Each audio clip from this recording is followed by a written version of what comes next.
అనారోగ్యం, ఉద్యోగం, వ్యాపారం అప్పులతో బాధపడుతున్నారా? వెంటనే జేకేఆర్ గురువు గారికి కాల్ చేసి అపాయింట్మెంట్ తీసుకోండి. Hi viewers, India's largest digital media network Suman టీవీకి స్వాగతం. ప్రస్తుతం మనతో ఉన్నారు advocate and public speaker Ushasri గారు. హాయ్ ఉషశ్రీ. హాయ్. సో హ్యాపీగా ఉంది. ఫస్ట్ మీరైతే చించి ఆరేస్తారు. సో సొసైటీలో మనం చూసుకుంటే అఫైర్స్ ఎక్కువ అయిపోతూ ఉన్నాయి. మనం ఒకప్పుడు అయితే కన్నా వెతకాల్సి వచ్చి దేవదాసులు ఎక్కడో కొంతమందే ఉండేవాళ్ళు. ఇప్పుడు అడుగు అడుగున దేవదాసీలు, దేవదాసులు, కొంతమంది అసలు ఏం టెన్షన్ లేని వాళ్ళు అఫైర్స్తోనే ఎక్కువ కాలం బతుకుతూ ఉన్నారనే చెప్పాలి. దట్టు అమ్మాయిల గురించి మనం మాట్లాడుకుంటే ఎందుకు ఇలా అయిపోతున్నారు? వాళ్ళు బాగా చదువుకొని సంపాదించడం వలన, వాళ్ళకు ఒక ఇండిపెండెంట్ లైఫ్ పేరెంట్స్ ఇవ్వడం వలన అవుతుందా ఏంటి అనేది అర్థం కావట్లేదు. సో నాకున్న అవగాహన పరిధిని బట్టి ఇప్పుడున్న ఆడపిల్లలు మా జనరేషన్ లో ఫ్రీడమ్ లేదని ఏడ్చాం. నాకు పెళ్ళయ్యే వరకు మా నాన్నగారు నాకు అఫీషియల్ గా సెల్ ఫోన్ ఇవ్వలేదు. ఇప్పుడున్న ఆడపిల్లలు అండ్ ఇప్పుడు తెలంగాణలో లాస్ట్ 10 years నుంచి చూసేది గౌరవం. ఫస్ట్ ఆఫ్ ఆల్ మిస్సింగ్ గౌరవం. నేను తల్లిదండ్రుల మీద లేకపోతే నీ బాసుల మీద ఇట్లా చొప్పునది మాటలు చెప్పను. గౌరవం is missing on their own life and body. ఆడపిల్లలను అడిగావు కాబట్టి చెప్తున్నాను. ఖచ్చితంగా ఇవి నిగూఢంగా వాళ్ళకు కూడా తెలియకుండా వాళ్ళు చేసే మిస్టేక్స్. రాధా, నిజం. గౌరవం ఏంటి? మాకు తెలీదా, మా లైఫ్ ఎలా ఉండాలో మాకు తెలీదా, మేము బాడీ షేమింగ్ చేస్తున్నారు మమ్మల్ని, ఇలా ఫాస్ట్ గా తెలుగుని ఇంగ్లీష్ లాగా మాట్లాడటం పక్కన పెడితే,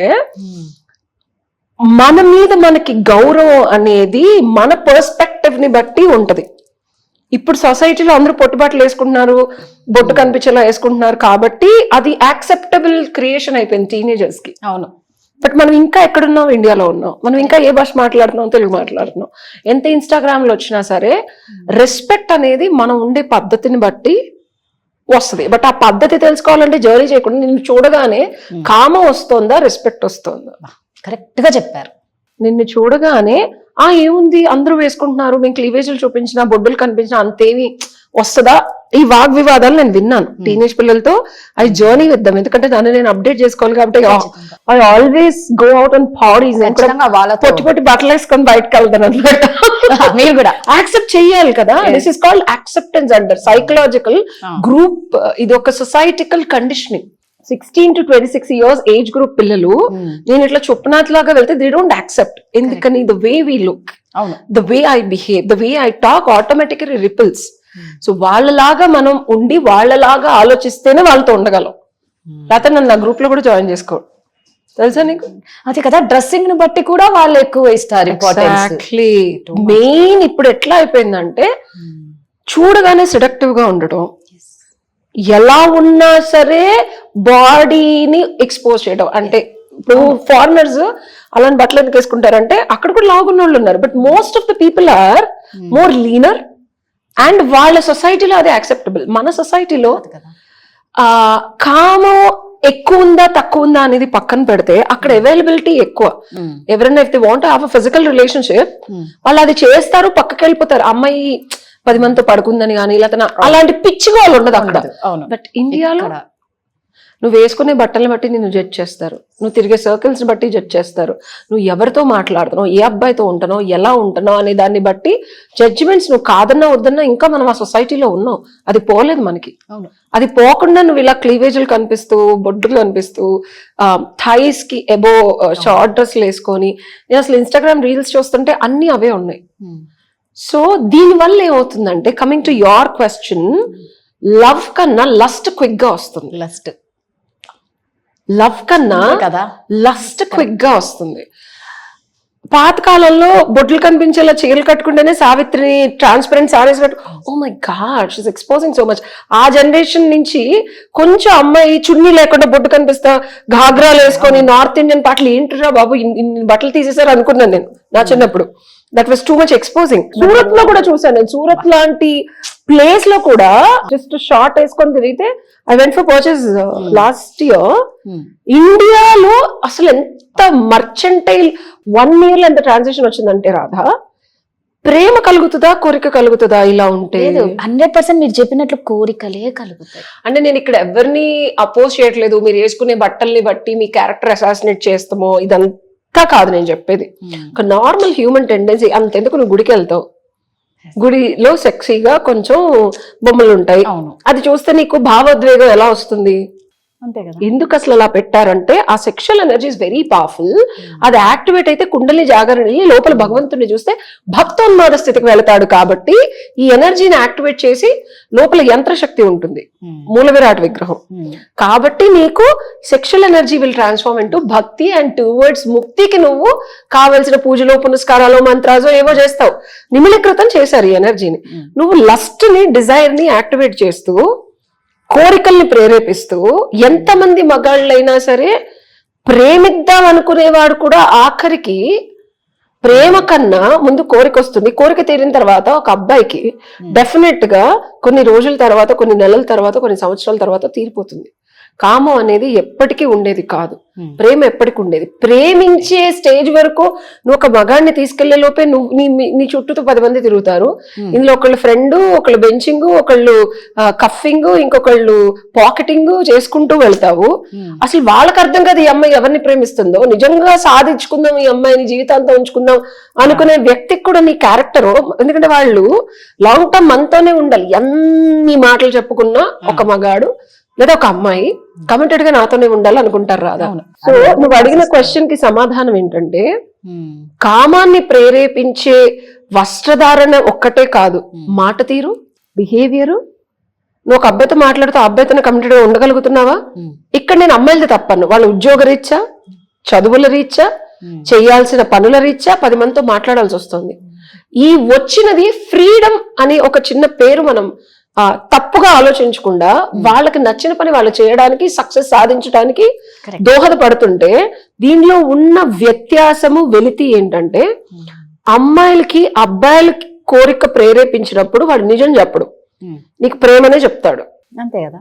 నువ్వు నాకు నేను వాడుకొని వదిలేస్తాను అంటే అమ్మాయి అనుకుంటుంది. ఛాన్స్ ఇస్తుందా? సో ప్రేమనే చెప్తాడు. ఈ అమ్మాయి కూడా ప్రేమనే ముందుకెళ్తుంది. సరైన వాడు ప్రేమని చెప్పలేడు. వాడు నిజంగా ఒక ట్రూగా లవ్ చేసేవాడికి కబుర్లు చెప్పడం రాదు. కామాంధుడికి మాత్రమే కబళించే ఇది ఉంటుంది. సో అమ్మాయిలు డిఫాల్ట్ గా వీడికే పడతారు, ఖచ్చితంగా వాళ్ళకే పడతారండి. So lust lust lust lust ఒక అబ్బాయి ఓకే బ్రేకప్ అయిపోయింది, ఇంకొక లస్ట్ అబ్బాయి మళ్ళీ సెక్స్, మళ్ళీ బ్రేకప్ అయిపోయింది, మళ్ళీ ఇంకొక అబ్బాయి. ఈ లవ్ చేసేవాడు ఓ 10 మందితో ఉన్న ఈ అమ్మాయిని ఎలా లవ్ చేస్తాడు, ఎలా ప్రపోజ్ చేస్తాడు? పోని వాడు మహానుభావుడు అనుకుందాం, వచ్చి చేస్తే ఈ 10 మందితో ఉన్న సాన్నిహిత్యము, వాళ్ళు టెంప్ట్ చేసిన విధానము, వాళ్ళు ఈ అమ్మాయిని ట్రీట్ చేసింది, పబ్బులకి తీసుకెళ్ళో, డబ్బులు పెట్టి కొనిచ్చో, వాడుకునేవాడు ఏం చేస్తాడు, ప్యాంపర్ చేస్తాడు. లవ్ చేసేవాడు ఏం చేస్తాడు, పద్ధతిగా ఉండమంటాడు. నచ్చుద్దా? నచ్చదు. కొన్ని జీవిత సత్యాలు ఉంటాయి. లా అనేది, ల్యాండ్ లా అనేది మారుతా ఉంటది, సొసైటీ కూడా మారుతా ఉంటది. సో డెఫినేషన్ ఆఫ్ లవ్ ఇవి కూడా మారుతా ఉంటాయి అని అనుకుంటారు. Truth is always truth, ultimate అంటారు దాన్ని. దానికి సూర్యుడు పొద్దున్నే ఉదయిస్తాడు, సాయంత్రం ఇట్లాంటివన్నీ మార్చడానికి మనం ఏం చేయలేము, బేసికల్ గా జరిగే. ప్రేమ అంటే ఇది మనకి ఎప్పుడైనా, మనం భారతదేశంలో పుట్టాం కాబట్టి, సరే నేను హిందూ కాబట్టి నేను దాని గురించి మాత్రమే చెప్పగలను, వేరేవి నేను చదవలేదు కాబట్టి. వేదాస్ ఇస్ ద ఆయువు పట్టు. ఎప్పుడైనా మనకి ఏదైనా అర్థం కానప్పుడు, తెలియనప్పుడు, మన జీవితం సక్రమ మార్గంలో వెళ్ళి సక్సెస్ఫుల్ గా ఉండాలంటే వాటిల్లో పట్టుకోవాలి వెళ్ళి. సో కృష్ణుడు is the ultimate form of, కొంతమంది లస్ట్ అంటారు, 16,000 మంది గోపికలు, ఎంతమందిని పెళ్లి చేసుకున్నాడు, అసలు ఆయన మళ్ళీ ఇంకో లవర్ ఉంది, ఎక్స్ట్రా మ్యారిటల్ అఫైర్, 8 మంది భార్యలు అని చుప్పనాథ కబుర్లు చెప్తారు కదా. ఎవ్వరు చెప్పినా ప్రేమ అంటే రాధాకృష్ణులే అంటారు. ప్రేమ is always Radha and Krishna, ultimate love. మరి అదేమి ఎప్పుడు వాళ్ళు కలిసి ఉన్నది కాదు.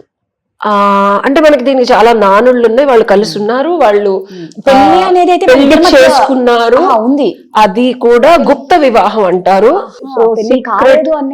ఉంది, ఇది కరెక్ట్ గా చదవాలి. అదే చెప్తున్నాను, నాకు పని పాట లేక పుస్తకాలు తెలుసుకుంటాం. ఇప్పుడు మేము పెళ్లి కాలేదు అనుకున్నాం, వివాహం అయింది. అండ్ దానికి బ్రహ్మ ఈస్ ద పూజారి ఫర్ దట్. ఒక వరం ఇస్తాడు కృష్ణుడు.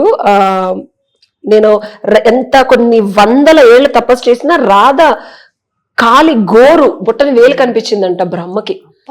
అలాంటిది బ్రహ్మ ఆ అర్హత కూడా లేదా నాకు అమ్మవారిని చూసే అర్హత అంటే, మళ్ళీ ఇంకొక యుగంలో మా ఇద్దరి పెళ్లి చేసే సౌభాగ్యం నీకు ఇస్తానని చెప్పి వరం ఇస్తాడు. సో బ్రహ్మ పూజారి వీళ్ళిద్దరికి గుప్త వివాహం అవుతుంది. అక్కడే వీడి చెలికత్తులను ఎవరికి కనిపించదు. Secret marriage that happen between Radha and Krishna, where Radha is elder to Krishna. అవును. ఓకే, సో ఇది జరిగింది. సో జరగలేదని కాదు, వాళ్ళిద్దరు కలవలేదని అంటున్నావు కదా, వాళ్ళు ఎన్నో సార్లు కలిసారు.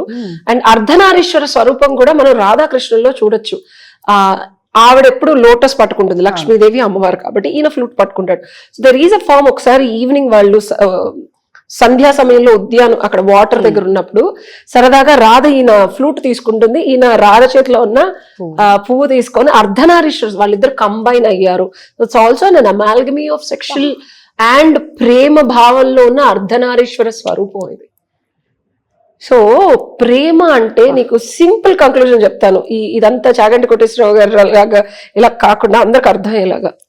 ప్రేమ అంటే ఎప్పుడు చూసినా ఎప్పుడైనా ఏ సందర్భంలో అయినా ఎదుటి వాళ్ళకి ఇచ్చేది.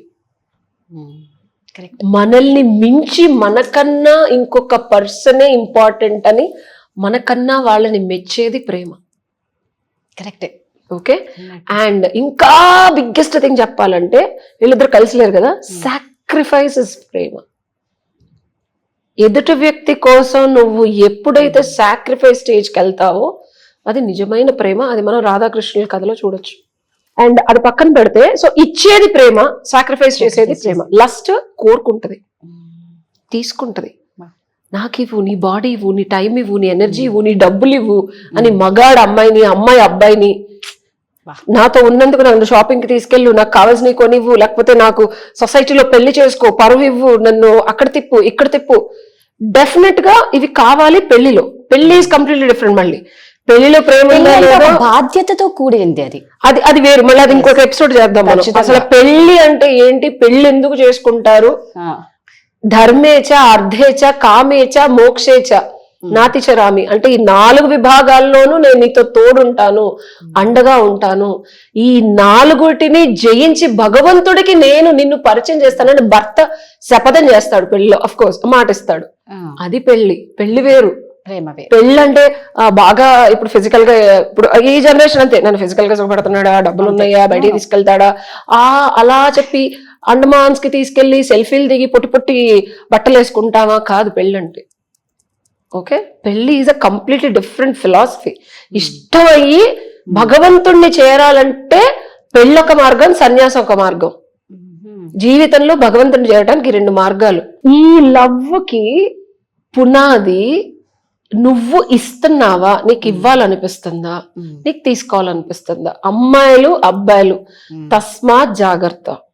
నలుగురిలో నీ క్యారెక్టర్ అసాసినేషన్ చేసి నీతో సఖ్యతగా ఉన్నన్ని రోజులు బాగుండి తర్వాత వీడియోలు బయట పెట్టి జీవితాలు నాశనం చేసుకుంటున్న అబ్బాయిలు కూడా ఉన్నారు. నాకు కొన్ని కేసులు I personally dwelt where I can't tell you the names in the film industry where అమ్మాయి టార్చర్డ్ గాయ్.